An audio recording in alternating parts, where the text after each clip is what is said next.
ದೊಡ್ಡ ಜಾಲ ಇವತ್ತು ನಮ್ಮ ರಾಜ್ಯದಲ್ಲಿ ಒಂದು ಭಯಾನಕ ಪರಿಸ್ಥಿತಿ ನಿರ್ಮಾಣ ಆಗಿದೆ. ಇದೇ ರೀತಿ ನಾವು ಸರ್ಕಾರ ಭಾಳ ಕಡಿಮೆ ಸಂಖ್ಯೆಯಲ್ಲಿ ಇವತ್ತು ಕಂಡಿರುತ್ತೆ. ಅಂದರೆ ಕರ್ನಾಟಕದ ಇಂಟೆಲಿಜೆನ್ಸ್ ಏನಿದೆ, ಪೊಲೀಸ್ ಇಂಟೆಲಿಜೆನ್ಸ್ ಸಂಪೂರ್ಣ ಫೇಲ್ಯೂರ್ ಆಗಿದೆ. ಯಾಕಂದರೆ ಇಷ್ಟು 25 ಲಕ್ಷ ಗಟ್ಟಲೆ ಜನ ಇದ್ದಾರೆ ಅಂದಮೇಲೆ ಇವತ್ತು ಬೆಂಗಳೂರಿನಂಥ ಊರಿನಲ್ಲಿ ದರೋಡೆ ಆಗ್ತಾಯಿದೆ. ಆ ದರೋಡೆಗಳಲ್ಲಿ ಸುಮಾರು 600 ಮೀಟ್ರು ನೆಲ ಹಡ್ಡಿ ಬಂಗಾರ ಕಳು ಮಾಡಿದಂಥ ಅನೇಕ ಪ್ರಕರಣಗಳು 2024ರಲ್ಲಿ ಸನ್ಮಾನ್ಯ ಅಧ್ಯಕ್ಷರೇ ಬೆಂಗಳೂರಿನಲ್ಲೇ ಸಹ ಇವತ್ತು ದೊಡ್ಡ ಪ್ರಮಾಣದಲ್ಲಿ ಇವತ್ತು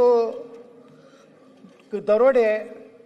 ಅದೇ ರೀತಿ ಎಲ್ಲ ಜಿಲ್ಲೆಗಳಲ್ಲಿ ಕಾಟೇದಾರ್ ಅನ್ನುವಂಥ ಏಜೆಂಟ್ರು ಬಾಂಗ್ಲಾದಿಂದ ಒಳಗೆ ಬರಲಿಕ್ಕೆ ಏನೇನು ವ್ಯವಸ್ಥೆ ಮಾಡಬೇಕು, ಈಗ ತಾವು ಅವ್ರ ನಕಲಿ ಆಧಾರ್ ಕಾರ್ಡು, ಪ್ಯಾನ್ ಕಾರ್ಡು ಮತ್ತು ರೇಷನ್ ಕಾರ್ಡ್ಗಳನ್ನು, ವೋಟರ್ ಐ ಡಿಗಳನ್ನು ಸುಮಾರು 20-25 ಸಾವಿರ ರೂಪಾಯಿ ಹಣ ತಗೊಂಡು ಇಲ್ಲಿ ಕೊಡೋದ್ರಿಂದ ಇಡೀ ಕರ್ನಾಟಕದ ವಾತಾವರಣ ಪಶ್ಚಿಮ ಬಂಗಾಳದಂತೆ ಇಲ್ಲಿಯೂ ಸಹ ಒಂದಿಲ್ಲ ಒಂದು ದಿವಸ ಯಾವ ರೀತಿ ಪಶ್ಚಿಮ ಬಂಗಾಳದಲ್ಲಿ ಇವತ್ತೊಂದು ಭಯಾನಕ ಸ್ಥಿತಿ, ಹಿಂದೂಗಳ ರಕ್ಷಣೆ ಇಲ್ಲಾರ್ದಂಗಾಗಿದೆ. ಅದೇ ಪರಿಸ್ಥಿತಿ ಇವತ್ತು ಕರ್ನಾಟಕದಲ್ಲಿ ಆಗ್ತಾ ಇರೋದ್ರ ಕಾರಣ ನಾನು ಸರ್ಕಾರಕ್ಕೆ ಆಗ್ರಹ ಮಾಡ್ತೀನಿ, ಈ ಎಲ್ಲ ಯಾರ್ಯಾರು ನುಸುಳುಕೋರದಾರೆ, ಯಾರು ಬಾಂಗ್ಲಾದೇಶಿಯರಿದ್ದಾರೆ, ಯಾವ ಕಾಫಿ ಎಸ್ಟೇಟ್ನ ಆಯಾ ಜಿಲ್ಲೆಯಲ್ಲಿ ಆಯಾ ಅಧಿಕಾರಿಗಳನ್ನ ಒಂದು ವಿಶೇಷ ತಂಡ ಮಾಡಿ, ಅದಕ್ಕೆ ಆದಂಥ ತಂಡ ಮಾಡಿ ಇವ್ರು ಎಲ್ಲರನ್ನೂ ಈ ದೇಶದಿಂದ ಹೊರಗೆ ದಬ್ಬುವಂಥ ಕೆಲಸ ರಾಜ್ಯ ಸರ್ಕಾರ ಮಾಡಬೇಕು. ಅದ್ರ ಜೊತೆಗೆ ಇವತ್ತು ಹಿಂದೂ ಕಾರ್ಯಕರ್ತರು ಎಲ್ಲೆಲ್ಲಿ ಇಂಥ ಅಕ್ರಮವಾಗಿ ದೇಶದಲ್ಲಿರುವಂಥ ನುಸುಳುಕೋರನ್ನ ಕಂಡುಹಿಡ್ಲಿಕ್ಕೆ ಹೋದರೆ ಅವ್ರ ಮೇಲೇ ಕೇಸ್ ಹಾಕಿ ಅವ್ರಿಗೆ ಚಿತ್ರಹಿಂಸೆ ಕೊಟ್ಟು ಇವತ್ತು ಅವರು ಏನು ಆತ್ಮಹತ್ಯೆ ಮಾಡ್ಕೊಂಥ ಪರಿಸ್ಥಿತಿ ನಿರ್ಮಾಣ ಆಗ್ತದೆ. ಅದಕ್ಕೆ ಸರ್ಕಾರಕ್ಕೆ ನಾನು ಆಗ್ರಹ ಮಾಡ್ತೀನಿ, ನೀವು ಇಡೀ ರಾಜ್ಯದಲ್ಲಿ ಸರ್ವೆ ಮಾಡಿ ಈ ಅಕ್ರಮ ಬಾಂಗ್ಲಾದೇಶಿಯರು ಯಾವ ರೀತಿ ಆ ಬಾಂಗ್ಲಾದಲ್ಲಿ ಇವತ್ತು ಹಿಂದೂಗಳನ್ನು ಸಜೀವವಾಗಿ ದಹನ ಮಾಡುವಂಥ ಕೆಟ್ಟ ಪರಿಸ್ಥಿತಿ ನಾವು ನೋಡ್ತಾ ಇದ್ದೀವಿ. ಆ ಪರಿಸ್ಥಿತಿ ನಮ್ಮ ರಾಜ್ಯಕ್ಕೆ ಬರಬಾರ್ದು, ನಮ್ಮ ದೇಶಕ್ಕೆ ಬರಬಾರ್ದು. ಅಂದರೆ ರಾಜ್ಯ ಸರ್ಕಾರ ಕೇವಲ ತನ್ನ ವೋಟ್ ಬ್ಯಾಂಕ್ ಸಲುವಾಗಿ ಅವರನ್ನ ಇಲ್ಲಿ ಸಕ್ರಮ ಮಾಡುವಂಥದ್ದನ್ನ ತಡೆ ಹಿಡಿದಿದ್ರೆ ಒಂದಿಲ್ಲ ಒಂದು ದಿವಸ ಈ ರಾಜ್ಯ ಸಹ ಕರ್ನಾಟಕ ಸಹ ಒಂದು ಪಶ್ಚಿಮ ಬಂಗಾಳ ಆಗ್ತದೆ ಅನ್ನೋ ಎಚ್ಚರಿಕೆ.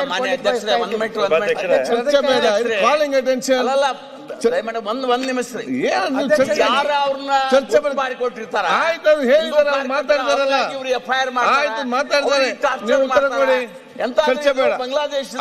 ಚರ್ಚೆ ಮಾಡಿದ್ರಲ್ಲಿ ಅವ್ರು ಉತ್ತರ ಮಾತಾಡ್ತಾರೆ, ಮಾತಾಡಿ ಸಚಿವ ಕೊಡಿ.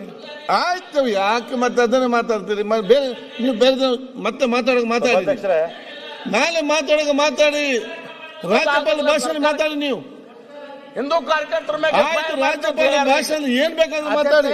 ಈಗ ಇದು ಕಾಲಿಂಗ್ ಅಟೆನ್ಷನ್ ಉತ್ತರ ಕೊಡ್ತಾರೆ ಇಲ್ಲಿ. ಇಲ್ಲ ಅಧ್ಯಕ್ಷರೇ, ಉತ್ತರ ಕೊಡಿ. ಅಷ್ಟೇ ಅಲ್ಲ, ಉತ್ತರ ಕೊಡಿ ಅಲ್ಲಿ. ಆಯ್ತಪ್ಪ, ಈಗ ನೀವು ಮತ್ತೆ ಅವ್ರು ಕೇಳಿದ್ದಾರೆ, ನೀವೇನ್ ಮಾಡ್ತೀರಿ? ಅವರಲ್ಲಿ ಪ್ರಶ್ನೆ ಕೇಳಿದ್ದು, ನೀವು ಮಾತಾಡಿ.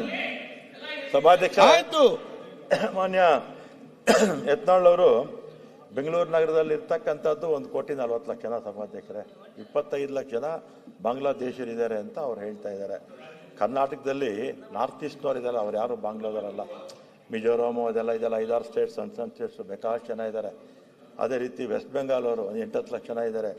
ಅದೇ ರೀತಿ ಬಿಹಾರ್ನವರು 7-8 ಲಕ್ಷ ಜನ ಇದ್ದಾರೆ. ರಾಜಸ್ಥಾನ್ ಅವರು ಬಹಳ ವರ್ಷದಿಂದ 40-50 ವರ್ಷದಿಂದ ಇದ್ದಾರೆ, ಲಕ್ಷಗಟ್ಟಲೆ ಜನ ಇದ್ದಾರೆ. ತೆಲಂಗಾಣದವರು, ಆಂಧ್ರ ಪ್ರದೇಶವರು, ಕೇರಳದವರು, ತಮಿಳ್ನಾಡಿನವರು ಎಲ್ಲ ಲಕ್ಷಗಟ್ಟಲೆ ಜನ, ಬೇಕಾದಷ್ಟು ಜನ ಇದ್ದಾರೆ, ಬೇರೆ ಬೇರೆ ರಾಜ್ಯದಿಂದ ಬಂದಿರ್ತಕ್ಕಂಥವ್ರು. ಮತ್ತು ನಾನು ಹಿಂದೆ ಗೃಹ ಮಂತ್ರಿ ಕೂಡ ಆಗಿದ್ದೆ ಸಭಾಧ್ಯಕ್ಷರೇ. ಆಗ ಇದೇ ರೀತಿ ಕಂಪ್ಲೇಂಟ್ ಮಾಡಿದಾಗ ಆ ಕೆಲವು ತೋಟಗಳಲ್ಲೆಲ್ಲ ಇದೆ ಅಂತ ಹೇಳಿದ್ರು. ಅವಾಗ ಚಿಕ್ಕಮಗಳೂರು, ಕೊಡಗು ಅವೆಲ್ಲ ನಾವು ಕಂಪ್ಲೀಟ್ ಆಗಿ ಅವೆಲ್ಲ ಒಂದು ಸ್ಪೆಷಲ್ ಸ್ಕ್ವಾಡ್ ಎಲ್ಲ ಮಾಡಿದ್ವಿ. ಈಗಲೂ ಕೂಡ ಬೇಕಾದ್ರೆ ಇನ್ನೊಂದು ಸ್ಕ್ವಾಡ್ ಮಾಡಿ ಎಲ್ಲೆಲ್ಲಿ ಅಕ್ರಮ ವಲಸಿಗರಿದ್ದಾರೆ ಅವನ್ನೆಲ್ಲ ತೆಗೆದು ಹೊರಗೆ ಹಾಕುವಂತ ಕೆಲಸ ಮಾಡುತ್ತೆ ಸಭಾಧ್ಯಕ್ಷರೇ. ಮತ್ತೆ ಈ ಬಾಂಗ್ಲಾದವರು ಎಲ್ಲಿಂದ ಬರ್ತಾರೆ ಸಭಾಧ್ಯಕ್ಷರೇ? ನಮ್ಮ ರಾಜ್ಯದ ಪಕ್ಕದಲ್ಲಂತೂ ಇಲ್ಲ. ನಮ್ಮ ರಾಜ್ಯದ ಪಕ್ಕದಲ್ಲಿರೋ ಯಾವುದೋ ತಮಿಳುನಾಡು, ಕೇರಳ, ಆಂಧ್ರ ಪ್ರದೇಶ, ಗೋವಾ 5-6 ರಾಜ್ಯಗಳಿದೆ. ಇವರೆಲ್ಲ ಎಲ್ಲಿಂದ ಬರ್ತಾರೆ? ಬಾಂಗ್ಲಾ ಎಲ್ಲಿರೋದೆಲ್ಲಿ? ಬಾಂಗ್ಲಾ ಪಕ್ಕದ ರಾಜ್ಯಗಳು ಯಾವುದಿದೆ? ಬಿಹಾರ್ ಇದೆ, ವೆಸ್ಟ್ ಬೆಂಗಾಲ್ ಇದೆ, ಇನ್ನು ಬೇರೆ ಬೇರೆ ರಾಜ್ಯಗಳಿದೆ, ಮಧ್ಯದಲ್ಲಿ ಬೇಕಾಷ್ಟು ರಾಜ್ಯಗಳಿದೆ. ಕೇಂದ್ರ ಸರ್ಕಾರ ಅವ್ರನ್ನ ತಡೆಗಟ್ಟಬೇಕು. ಕೇಂದ್ರ ಸರ್ಕಾರ ತಡೆಗಟ್ಟಬೇಕು ಅವ್ರನ್ನ ಯಾಕೆ ಬಿಟ್ರು ಬಾಂಗ್ಲಾದಿಂದ ನಮ್ಮ ರಾಜ್ಯಕ್ಕೆ? ಈಗ ನಾವಂತೂ ನಮ್ಮ ಸರ್ಕಾರ ಬೇಕಾದ್ರೆ ಒಂದು ಸೆಪರೇಟ್ ಒಂದು ಸ್ಕ್ವಾಡ್ ಮಾಡಿ ಹುಡುಕಿ ಬೇಕಾದ್ರೆ ಅಲ್ಲಿರೋರ್ನೆಲ್ಲ ಆಚೆ ಕಳಿಸುವಂತ ಕೆಲಸ ಮಾಡ್ತೀವಿ ಸಭಾಧ್ಯಕ್ಷ. ಓಕೆ ಓಕೆ ವಿಠಲ್ ತಗೊಂಡಿ ಬಾ. ಅಧ್ಯಕ್ಷರೇ ಒಂದ್ ನಿಮಿಷ ಕೊಡಿ ನೋಡಿ. ಈಗ ಯತ್ನಾಳ್ ಸಿದ್ದು ಸವದಿ ಅವರೇ ಯತ್ನಾಳ್ ಇದ್ದಾರೆ. ಯಾರು ದೇಶಾಭಿಮಾನಿ ಹಿಂದೂ ಕಾರ್ಯಕರ್ತರ ಮೇಲೆ ಈ ವಿಚಾರದಲ್ಲಿ ಯಾವ FIR ಆಗಿಲ್ಲ. ಬೇರೆ ಯಾವುದೋ ಕೇಸ್ ಸುಸೈಡ್ ಸಚಿವರೇನು ಈಗ ಒಂದು ಸ್ಪೆಷಲ್ ಟಾಸ್ಕ್ ಫೋರ್ಸ್ ಮಾಡ್ತೀವಿ ಅವ್ರನ್ನ ಸಿದ್ದು ಸವದಿ ಮಾತ್ರ ನೀವು ಯಾಕೆ ಆ ತರದ ಕೇಸು ಯಾವುದು ರಿಜಿಸ್ಟ್ರೇಷನ್. ಒಂದೇ ಮಿನಿಟ್ ಕಟಕ್ ತಗೊಂಡಿ ಬಾ. ಮಾನ್ಯ ಅಧ್ಯಕ್ಷರೇ, ನಾವು ಒಂದೇ ಮಿನಿಟ್ ನಾನು ಮುಗಿಸ್ತೀನಿ. ಮಾನ್ಯ ಸಚಿವರು ಈಗಾಗಲೇ ಭರವಸೆ ಸದನ ಕೊಟ್ಟಿದ್ದಾರೆ. ಅದಕ್ಕಾಗಿಯೇ ಒಂದು ಸ್ಪೆಷಲ್ ಸ್ಕ್ವಾಡ್ ಮಾಡಿ ನಾವು ಎಲ್ಲೆಲ್ಲಿ ಅದಾರೆ ಅವ್ರನ್ನ ಶೋಧನೆ ಮಾಡಿ ಅವ್ರನ್ನ ಒದ್ದು ಹೊರಗೆ ಹಾಕುವಂಥ ಕೆಲಸ ಮಾಡ್ತೀನಿ ಅಂತಾರೆ. ಅದನ್ನು ನಾನು ಸ್ವಾಗತ ಮಾಡ್ತೀನಿ. ಅದ್ರ ಜೊತೆಗೆ ಇವತ್ತೇನು ಇವನ್ನೆಲ್ಲ ಕರೆದುಕೊಂಡು ಬರುವಂಥ ದಲಾಲಿಗಳೇನಿದ್ದಾರೆ, ಅವರು ಶಿವಮೊಗ್ಗದಲ್ಲಿದ್ದಾರೆ, ಹಾಸನದಲ್ಲಿದ್ದಾರೆ, ಕೊಡಗಿನಲ್ಲಿದ್ದಾರೆ, ಚಿಕ್ಕಮಗಳೂರಿನಲ್ಲಿದ್ದಾರೆ, ಸುಮಾರು 10 ಜಿಲ್ಲೆಗಳಲ್ಲಿ ಇವ್ರು ಏನಿದ್ದಾರೆ, ಇವರು ವಾಟ್ಸಪ್ ಮೂಲಕ ಪಶ್ಚಿಮ ಬಂಗಾಳ ಮಾತಾಡೋದಿಲ್ಲ. ಆದರೆ ಮಾನ್ಯ ಸಚಿವರು ಹೇಳಿದ್ರು ನಮ್ಮ ದೇಶದ ಗಡಿಯಿಂದ ಬರ್ತಾ ಇದ್ದಾರೆ. ನಾನು ಯಾವ ಸರ್ಕಾರ, ಕೇಂದ್ರ ಸರ್ಕಾರ, ರಾಜ್ಯ ಸರ್ಕಾರ, ನಾನು ಡಿಫ್ರೆನ್ಸಿಯೇಷನ್ ಮಾಡೋದಿಲ್ಲ. ಯಾರು ಮಾಡಿದ್ರು ತಪ್ಪೇ. ನಾನು ಮೊದಲು ನನ್ನ ದೇಶ ಸುರಕ್ಷಿತವಾಗಿರ್ಬೇಕಾದ್ರೆ ಈ ದೇಶದ್ರೋಹಿ ಇವರು ಮಾನ್ಯ ಸಚಿವರು ಹೇಳಿದ್ರು ಬಿಹಾರ, ಕೇರಳ, ತಮಿಳು ಅವರೆಂದು ದೇಶದ್ರೋಹಿಗಳಲ್ಲ. ನಮ್ಮ ದೇಶದಲ್ಲಿ ಯಾವುದೇ ಮೂಲೆಯನ್ನು ಬಂದರೂ ದುಡಿಲಿಕ್ಕೆ ಬರ್ತಾರೆ. ಆದರೆ ಇವರು ಬರುವಂಥದ್ದು ಅಧ್ಯಕ್ಷರೇ ಇವೆಲ್ಲ ಭೂಗತ ಏನು ನಮ್ಮ ಭಯೋತ್ಪಾದಕರದಾರ ಅವರ ನಂಟಿನಲ್ಲಿ ಬರೋದ್ರಿಂದ ಇದು ಅಪಾಯ ಇದೆ. ಅದಕ್ಕೆ ಮಾನ್ಯ ಸಚಿವರು ಈಗಾಗಲೇ ಹೇಳಿದ್ದಾರೆ. ನಾವು ವಿನಂತಿ ಮಾಡ್ಕೊತೀನಿ, ಅಂತ ಎಷ್ಟು ಜನ ಅದಾರೆ ಅದಕ್ಕೊಂದು ಸ್ಪೆಷಲ್ ಒಂದು ಪೊಲೀಸ್ ಫೋರ್ಸ್ ಮಾಡಿ ಈ ದೇಶದಿಂದ ಒದ್ದು ಹಾಕುವಂಥ ಕೆಲಸ ಅವ್ರು ಮಾಡ್ಬೇಕಂತ ವಿನಂತಿ ಮಾಡ್ಕೊತೀನಿ. Police department to take a drive to clearly ಎಲ್ಲ ಡಿಪೋರ್ಟ್ ಮಾಡೋದಕ್ಕೆ 100% ನಾವು ತಗೊಳ್ತೀವಿ. ಪ್ಲಸ್ ಏಜೆಂಟ್ಸ್ ಯಾರಿದ್ದಾರೆ ಇದನ್ನ ಆಚೆಯಿಂದ ಕರ್ಕೊಂಡ್ಬರ್ತಾರಲ್ಲ ಬಾಂಗ್ಲಾದಿಂದ, ಅವ್ರನ್ನೂ ಕೂಡ ಒದ್ದು ಒಳಗಾಕೋ ಕೆಲಸ ಮಾಡುತ್ತೆ. ಸಿದ್ದು ಅಧ್ಯಕ್ಷರೇ, ಈಗ ಯಾರ್ಯಾರು ಇದ್ರ ಬಗ್ಗೆ ಮಾಹಿತಿ ಕೊಡ್ತಾ ಅವ್ರಿಗೆ ರಕ್ಷಣೆ ಕೊಡಬೇಕು. ಮತ್ತು ಅದರ ಪ್ರಕಾರ ಅವ್ರ ಮಾಹಿತಿ ಕೊಟ್ಟಂತವ್ರಿಗೆ ಕಿರುಕುಳ ಕೊಳ್ಳಾರ್ದನೆ ಗುಪ್ತವಾಗಿ ಅವರ ಹೆಸರಿಟ್ಟು ಮಾಡಿದ್ರೆ ಬಹಳಷ್ಟು ಜನ ಅದ್ರ ಬಗ್ಗೆ ಮಾಹಿತಿ ಕೊಡೋರಿದ್ದಾರೆ. ಮಾನ್ಯ ಸಚಿವರು ಅದನ್ನು ಒಂದು ಕೆಲಸ ಮಾಡ್ಬೇಕಂತ ಕೇಳ್ಕೊತೇನೆ. ಮಾಹಿತಿ ಕೊಡ್ಲಿ ಸಭಾಧ್ಯಕ್ಷರೇ, ಆದ್ರೆ ಕಾನೂನು ಕೈಗೆ ತಗೊಳ್ಳೋದು ಅಷ್ಟೇ. ಕರೆಕ್ಟ್. ವಿಠಲ್ ತಗೊಂಡಿ ಬಾ. ಇಲ್ಲ ಸಿದ್ದು ಸವದಿ. ಮಾನ್ಯ ಅಧ್ಯಕ್ಷರೇ, ಹೊಸ ಸರ್ಕಾರ ರಚನೆ ಆದ ನಂತರ ಇಲ್ಲಿವರೆಗೆ 2.5 ವರ್ಷದಿಂದ 3 ವರ್ಷ ಆಗ್ಲಾಕ ಬಂತು. ಒಂದೇ ಒಂದು ಬಡವರಿಗೆ ಮನೆ ಮಂಜೂರು ಮಾಡಿಲ್ಲ. ಅದು ಅಲ್ಲದೆ ಎಷ್ಟೋ ಜನ ಸೈಟ್ಲೆಸ್ ಜನ ಅದಾರ, ಅವ್ರಿಗೆ ಸೈಟ್ ಕೊಡುವಂಥ ವ್ಯವಸ್ಥೆ ಮಾಡಿಲ್ಲ. ಸಿಂಗಲ್ ಒಂದು ಮನೆನೂ ಕೊಟ್ಟಿಲ್ಲ ಅಂದ್ರೆ ಬಡವ್ರ ಗತಿ ಏನಾಗ್ತದ? ನಮ್ಮದು ಬಡವ್ರ ಸರ್ಕಾರ ಅಂತ ಹೇಳ್ತಾರ, ಬಡವರಿಗೆ ಅನ್ಯಾಯ ಮಾಡುವಂಥ ಕೆಲಸ ಮಾಡತ್ತಾರಲ್ಲ. ನಮ್ಮಲ್ಲಿ ಅವ್ರು ಕೊಟ್ಟ ಅಂಕಿ ಸಂಖ್ಯೆ ಪ್ರಕಾರ 11,691 ಜನ ಆಶ್ರಯ ರೈತರದ ಅವರೇ ಕೊಟ್ಟಿದ್ದಾರೆ. ಆದ್ರೆ 11,691 ನೀವು 3 ವರ್ಷದವರೆಗೆ ಒಂದು ಮನೆ ಕೊಟ್ಟಿಲ್ಲ ಅಂದ್ರೆ ಅವ್ರಿಗೆ ಆಶ್ರಯ ಒದಗಿಸೋರು ಯಾವಾಗ? ಅವ್ರಿಗೆ ಸೈಟ್ ಕೊಡೋರು ಯಾವಾಗ? ಏನಾರೇ ಪ್ಲಾನಿಂಗ್ ಮಾಡ್ಬೇಕಲ್ರಿ. ಅವ್ರಿಗೆ ಬೇಕಾದವ್ರಿಗೆ ಸಾಕಷ್ಟು 1000 ಗಟ್ಟಲೆ ಮನೆ ಕೊಡ್ತಾರೆ. ನಾವೇನು ಅನ್ಯಾಯ ಮಾಡೀವ್ರಿ? ನಮ್ಮಲ್ಲಿ ಸಹಿತ ಕಾಂಗ್ರೆಸ್ ವೋಟ್ ಹಾಕಿದ ಅವ್ರ ಜನ ಅದಾರಲ್ಲ, ಅವ್ರು ರೈತಾರೆ, ಅವ್ರಿಗೆ ಕೊಡ್ರಿ, ನೀವೇ ಡೈರೆಕ್ಟ್ ಕೊಡ್ರಿ. ಯಾರ್ದಾರ ಅಲ್ಲೇ ಬಂದು ನೀವು ಕೊಡ್ರಿ, ನಿಮ್ಮ ಕಾರ್ಯಕರ್ತರು ಹೆಚ್ಚು ಕೊಡ್ರಿ. ಆದ್ರೆ ನಾವೇನು ಬೇಡ, ಅದಕ್ಕೆ ಆ ಬಡವರಿಗೆ ಮನೆ ಕೊಡ್ರಿ. ಮನಿನ ಕೊಟ್ಟಿಲ್ಲ ಅಂದ್ರೆ ಅದಕ್ಕೆ ಅವ್ರ ಗತಿ ಹೆಂಗ್ ಬದುಕಬೇಕು ಹೇಳಿ ಕೂಲಿ ಮಾಡೋರು. ಮೊನ್ನೆ ಸಭಾಧ್ಯಕ್ಷರೇ, ವಸತಿ ಸಚಿವರ ಪರವಾಗಿ ನಾನು ಉತ್ತರ ಕೊಡ್ತೀನಿ ಸಭಾಧ್ಯಕ್ಷರೇ. ಇಂದಿನ ಸಾಲುಗಳಲ್ಲಿ ಪ್ರಗತಿಯಲ್ಲಿರುವ ಮನೆಗಳನ್ನು ಪೂರ್ಣಗೊಳಿಸಲು ಅಂದ್ರೆ ಬಿಜೆಪಿ ಸರ್ಕಾರದಲ್ಲಿ ಟಾರ್ಗೆಟ್ ಕೊಟ್ಟಿದ್ರಲ್ಲ ಸಭಾಧ್ಯಕ್ಷರೇ, ಆ ಮನೆಗಳಿಗೆ ಆ ಮುಗ್ಸಕ್ಕೇನೆ ಆದ್ಯತೆ ಕೊಟ್ಟಿರುವಂತ ಸಭಾಧ್ಯಕ್ಷರೇ. 2023, 24 ಮತ್ತು 25, 26ನೇ ಸಾಲಿನ ರಾಜ್ಯ ಸರ್ಕಾರದ ವಸತಿ ಯೋಜನೆ ಅಡಿಯಲ್ಲಿ ನಮ್ಮ ಬಜೆಟ್ನಲ್ಲಿ ಯಾವುದೇ ಹೊಸ ಮನೆಗಳ ಗುರಿಯನ್ನು ನಾವು ನಿಗದಿ ಮಾಡಿಲ್ಲ ಸಭಾಧ್ಯಕ್ಷರೇ. 2025, 24, 25ನೇ ಕೇಂದ್ರ ಪುರಸ್ಕೃತ ಯೋಜನೆಯಾದ ಪ್ರಧಾನಮಂತ್ರಿ ಆವಾಸ್ ಯೋಜನೆ, ಇದರಲ್ಲಿ 1056 ಮನೆಗಳ ಗುರಿಯನ್ನು ಹಂಚಿಕೆ ಮಾಡಿದ್ವಿ ಸಭಾಧ್ಯಕ್ಷರೇ. 599 ಮನೆಗಳಿಗೆ ಮಂಜೂರಾತಿ ಸಹ ನೀಡಿದ್ದೀವಿ. ಇನ್ನು ಉಳಿದ ಫಲಾನುಭವಿಗಳ ಆಯ್ಕೆ ಪ್ರಕ್ರಿಯೆ ಪ್ರಗತಿಯಲ್ಲಿರ್ತದೆ ಸಭಾಧ್ಯಕ್ಷರೇ. ಮಾನ್ಯ ಶಾಸಕರು ಹೇಳಿರುವಂಥ ಪ್ರಕಾರ ಅವರ ಕ್ಷೇತ್ರ ತೆರದಾಳದಲ್ಲಿ ಗ್ರಾಮೀಣದಲ್ಲಿ 7,608 ಮತ್ತು ನಗರದಲ್ಲಿ 4,083. ಒಟ್ಟಾರೆ ಸಭಾಧ್ಯಕ್ಷ 11,691 ಮನೆಗಳ ಅವಶ್ಯಕತೆ ಅವ್ರ ಕಾನ್ಸ್ಟಿಟ್ಯೂನ್ಸಿಯಲ್ಲಿ ಇರ್ತದೆ ಸಭಾಧ್ಯಕ್ಷರೇ. ಮುಂದಿನ ಅವಯವದಲ್ಲಿ ಸಭಾಧ್ಯಕ್ಷರೇ ಬಜೆಟ್ನಲ್ಲಿ ತೆರದಾಳಕ್ಕೂ ಸಹ ಈ ವ್ಯಾಪ್ತಿಯ ಅರ್ಹ ವಸತಿ ರಹಿತ ಫಲಾನುಭವಿಗಳಿಗೆ ಹಂತವಾಗಿ ಮನೆಗಳನ್ನ ಕೊಡ್ಲಿಕ್ಕೆ ನಾವು ಮಾಡ್ತೀವಿ ಸಭಾಧ್ಯಕ್ಷರೇ. ಈಗಾಗಲೇ 5 ಲಕ್ಷ ಮನೆಗಳು ಇಡೀ ರಾಜ್ಯದಲ್ಲಿ ಕಟ್ತಾ ಇದೀವಿ ಸಭಾಧ್ಯಕ್ಷ. ಅಂದ್ರೆ ಅವ್ರ ಬಜೆಟ್ ಅಲ್ಲಿ ಕೊಟ್ಟಿದ್ದಂಥದ್ದು ದುಡ್ಡು ಒದಗಿಸಿರ್ಲಿಲ್ಲ ಸಭಾಧ್ಯಕ್ಷ. ನಾವು ದುಡ್ಡು ಒದಗಿಸಿ ಈಗ ಮನೆಗಳು ಕಟ್ತಾ ಇದೀವಿ ಸಭಾಧ್ಯಕ್ಷ.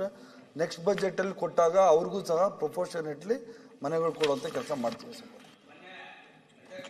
ಅಧ್ಯಕ್ಷರೇ, ಇದು ಯಾವುದೇ ಗೌರ್ಮೆಂಟ್ ಇರಲಿ, ಹೊಸದಾಗಿ ಗೌರ್ಮೆಂಟ್ ಬಂದಿದ್ದು ಹಿಂದಿನ ಗೌರ್ಮೆಂಟ್ ಏನು ಹಾಫ್ ಡನ್ ಉಳಿದಾವ ಅವಾಗೆಲ್ಲ ಪೂರ್ಣ ಮಾಡುವಂಥದ್ದನ್ನು ಕರ್ತವ್ಯ ಇರ್ತದೆ. ನಮ್ಮ BJP ಸರ್ಕಾರ ಬಂದಾಗ 5 ಲಕ್ಷ ಮನೆಗಳ ಬಿಟ್ಟು ಹೋಗಿದ್ರು. ಒಬ್ಬೊಬ್ರಿಗೆ 2, 3, 10 ಕಡೆ ಮನೆ ತಗೊಂಡಿದ್ರು. ಅವ್ರನ್ನೆಲ್ಲ ಸರಿ ಮಾಡ್ಬೇಕು. ಸರಿ ಮಾಡಿಕೊಂಡು ಪ್ರತಿ ವರ್ಷ ನಮ್ಗೆ ಟಾರ್ಗೆಟ್ ಕೊಟ್ಟು ಗ್ರಾಮೀಣ ಪ್ರದೇಶದೊಳಗ ನಗರ ಪ್ರದೇಶದೊಳಗ ನಮ್ಮ ಮನೆಗಳನ್ನು ಹಂಚಿಕೆ ಮಾಡುವಂತ ಕೆಲಸ ಹಿಂದಿನ BJP ಸರ್ಕಾರ ಮಾಡಿದೆ. ಅದನ್ನ ನಾವು ಎರಡಲ್ಲ, ನೀವು ಇದ್ರೊಳಗ ಬಜೆಟ್ ಕೊಡ್ರಿ ಅಲ್ರಿ ಮನೆಗಳಿಗೆ, ಬಡವರಿಗೆ ಮನೆ ಕೊಡ್ಲಿಕ್ಕೆ ಹೆಂಗ್ ನೀವು ಬರೀ ಗ್ಯಾರಂಟಿ ಹೇಳ್ತೀರಿ? ಗ್ಯಾರಂಟಿ ಕೊಟ್ರೆ ಅವ್ರು ಎಲ್ಲಿ ಇರ್ಬೇಕು? ಎಲ್ಲಿ ಮನೆ ಹುಬ್ಬಳ್ಳಿ ದೊಡ್ಡ ಕಾರ್ಯಕ್ರಮ ಮಾಡಿ 42,000 ಮನೆ ಕೊಟ್ಟೇವಿ. ಏನೋ 42,000 ಮನೆ ಕಾರ್ಯಕ್ರಮ ನೋಡ್ರಿ. ನಮಗ್ ಒಂದು ಕೊಟ್ಟಿಲ್ಲ ಅಂತ ಹೇಳ್ಯಾರ ಅವರು. ನೀವು ಬಂದ್ ನೋಡ್ರಿ ಅಂತ. ಅಲ್ಲ ಒಂದ್ ನಿಮಿಷ, ನೀವು ಮಾಡಿದ್ರಲ್ಲ ಒಂದು ಕೊಟ್ಟಿಲ್ಲ ಅನ್ಬೇಡಿ. ನಮಗ್ ಕೊಟ್ಟಿಲ್ಲ, ನಿಮಗ್ ಸರ್ ಒಂದ್ ನಿಮಿಷ ಸರ್. ಲಾಸ್ಟ್ ಟೈಮ್ ಸರ್ ಅವ್ರು ಹೇಳಿದ್ರಲ್ಲ, ಈಗ ಲಾಸ್ಟ್ ಟೈಮ್ ಕೊಟ್ಟಿರೋದು ಮಾನ್ಯ ಸಭಾಧ್ಯಕ್ಷರೇ. ರಾಜ್ಯ ಸರ್ಕಾರದ ವಸತಿ ಯೋಜನೆಗಳು ಬಸವ ವಸತಿ ಯೋಜನೆ, ವಾಜಪೇಯಿ ನಗರ ಹಾಗೂ ಡಾಕ್ಟರ್ BR ಅಂಬೇಡ್ಕರ್. ಈಗ ಅವರ ಕ್ಷೇತ್ರ ಕೂಡ ಕೊಡಿ ಅಂತ ಕೇಳ್ತಾರೆ. ಅದೇ ಹೇಳ್ತಾ ಇದ್ದೀನಿ ಸಭಾಧ್ಯಕ್ಷ. 5 ಲಕ್ಷ ಸಭಾಧ್ಯಕ್ಷರೇ, 5 ಲಕ್ಷ ಮನೆಗಳು ಪ್ರಗತಿ ಹಂತದಲ್ಲಿದೆ ಸಭಾಧ್ಯಕ್ಷರೇ. ಆದ್ರಿಂದ ದುಡ್ಡು ಕೊಡಕ್ ಆಗಿಲ್ಲ ಸಭಾಧ್ಯಕ್ಷರೇ. ನೆಕ್ಸ್ಟ್ ಬಜೆಟ್ ನಲ್ಲಿ ಕೊಟ್ಟಾಗ ಸಿದ್ದು ಸೌದಿವರೆಗೂ ಸಹ ಮನೆಗಳು ಕೊಡುವಂತ ವ್ಯವಸ್ಥೆ ಮಾಡ್ತಾರೆ. ಎಲ್ಲೇ ರವಿ ಸುಬ್ರಹ್ಮಣ್ಯ ಟುಮಾರೋ, ನಾಳೆಗಲ್ಲ? ಓಕೆ. ಮಂತರ್ಗೌಡ್,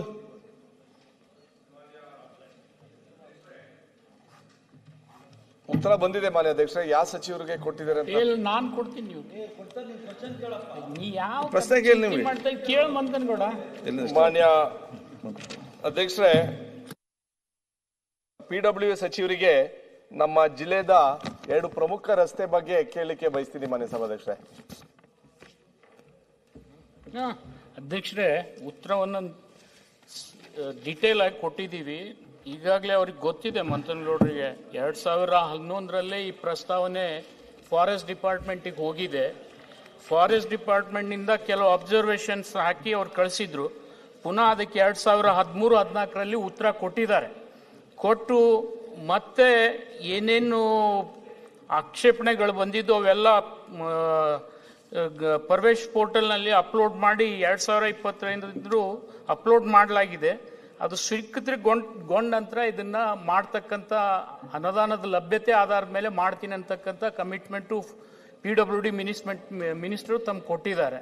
ಇದರಲ್ಲಿ ಇನ್ನೇನಾದರೂ ಎಡಿಷನ್ ಆಗಬೇಕಾಗಿದ್ರೆ ತಾವು ಹೇಳಿ. ನಾನು ಮಾನ್ಯ ಅಧ್ಯಕ್ಷರೇ, ಸಚಿವರಿಗೆ ಹಾಗೂ ಸದನಕ್ಕೆ ಗಮನ ತರಲಿಕ್ಕೆ ಇಷ್ಟಪಡ್ತೀನಿ ಮಾನ್ಯ ಸಭಾಧ್ಯಕ್ಷರೇ. 2 ಪ್ರಮುಖ ರಸ್ತೆ ಮಾನ್ಯ ಸಭಾಧ್ಯಕ್ಷರೇ. ಸೋಮವಾರಪೇಟೆ ತಾಲೂಕು ಪುಷ್ಪಗಿರಿ ಬೀದಳಿಯಿಂದ ಕುಕ್ಕೆ ಸುಬ್ರಹ್ಮಣ್ಯ ಹೋಗಂತ ಒಂದು ರಸ್ತೆ ಮಾನ್ಯ ಸಭಾಧ್ಯಕ್ಷರೇ. ಅದೇ ರೀತಿಲಿ ಮಡಿಕೇರಿ ತಾಲೂಕು ಗಾಳಿಬೀಡ್ ಗ್ರಾಮ ಪಂಚಾಯಿತಿ ಒಣಚಲ್ ಮುಖಾಂತರ ಕಡಮಕಲ್ ಹೋಗಂತ ಒಂದು ರಸ್ತೆ ಮಾನ್ಯ ಸಭಾಧ್ಯಕ್ಷರೇ. ಇದು ಮಧ್ಯದಲ್ಲಿ ಅರಣ್ಯ ಪ್ರದೇಶ ಬರ್ತದೆ. ಅದ್ರ ಜೊತೆಲಿ wildlife sanctuary, Pushpagiri wildlife ಸ್ಯಾಂಕ್ಚುರಿನೂ ಮಧ್ಯದಲ್ಲಿ ಬರ್ತದೆ ಮಾನ್ಯ ಸಭಾಧ್ಯಕ್ಷರೇ. ಇದು ಥ್ರೂ ಪ್ರಾಪರ್ ಚಾನೆಲ್, ಅಂದ್ರೆ ಫಾರೆಸ್ಟ್ FCಗೆ ಅವತ್ತಿನ ಕಾಲದಲ್ಲಿ ಹಾಕಿರ್ಲಿಲ್ಲ ಮಾನ್ಯ ಅಧ್ಯಕ್ಷರೇ. ಮೊನ್ನೆ ತಾನೇ ಪರ್ವೇಶ್ ಪೋರ್ಟಲ್ ಅಲ್ಲಿ 2025ನೇ ಇಸ್ವಿ ನವೆಂಬರ್ ತಿಂಗಳಲ್ಲಿ 2 ರಸ್ತೆಗೆ ಬರೀ ಸರ್ವೆ ಮಾಡಲಿಕ್ಕೆ, ನಾಟ್ ಫಾರ್ ಇದು ಬರೀ DGPR ಸರ್ವೆ ಮಾಡಕ್ಕೆ, DGPS ಸರ್ವೆ ಮಾಡಲಿಕ್ಕೆ ಮೊನ್ನೆ ಪರ್ವೇಶ್ ಪೋರ್ಟಲ್ ಅಲ್ಲಿ ಮಾನ್ಯ ಅರಣ್ಯ ಸಚಿವರು ಇಲ್ಲೇ ಇದ್ದಾರೆ ಮಾನ್ಯ ಸಭಾಧ್ಯಕ್ಷರೇ.